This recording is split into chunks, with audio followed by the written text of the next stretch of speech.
हे विविध भारती केंद्र आहे. ऐकूया ठळक मराठी बातम्या.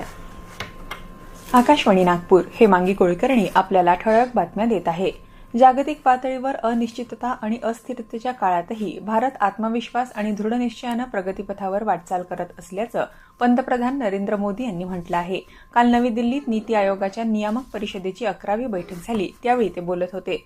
विकसित भारत घडवण्याचं स्वप्न साकार करण्यासाठी शिक्षण, आरोग्य, कौशल्य विकास, महिला सक्षमीकरण आणि सर्वसमावेशक मानवी विकास या 5 प्रमुख बाबींवर महाराष्ट्र शासन विशेष भर देत असल्याचं मुख्यमंत्री देवेंद्र फडणवीस यांनी नीती आयोगाच्या बैठकीत सांगितलं. राज्याच्या आर्थिक प्रगतीसोबतच समतोल आणि सर्वसमावेशक विकासाचं उद्दिष्ट साध्य करण्यासाठी सर्व क्षेत्रात व्यापक प्रयत्न करण्यात येत असल्याचं ते म्हणाले. विधानसभा सदस्यांमार्फत निवडून दिल्या जाणाऱ्या राज्यसभेच्या महाराष्ट्रातल्या एका जागेसाठीच्या पोटनिवडणुकीत राजेंद्र जैन यांची बिनविरोध निवड झाली आहे.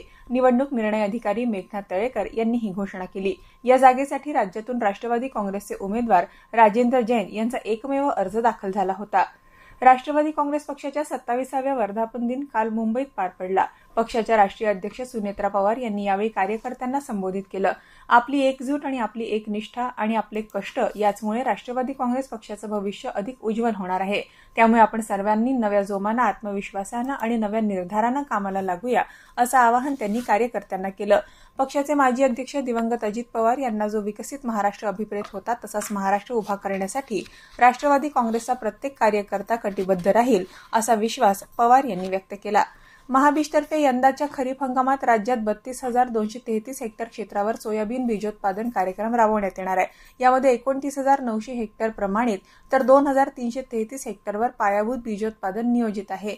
गतवर्षी अतिवृष्टीमुळे बियाण्यांची उपलब्धता कमी झाल्यानं यंदा वाटप मर्यादित प्रमाणात करण्यात आलं आहे.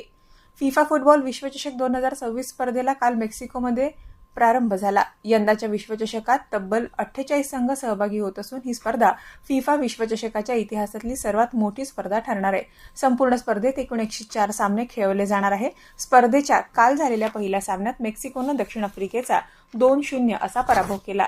याबरोबरच हे ठळक बातमीपत्र संपलं. या पुढील ठळक बातमीपत्र 11:57 ऐकता येईल. नमस्कार.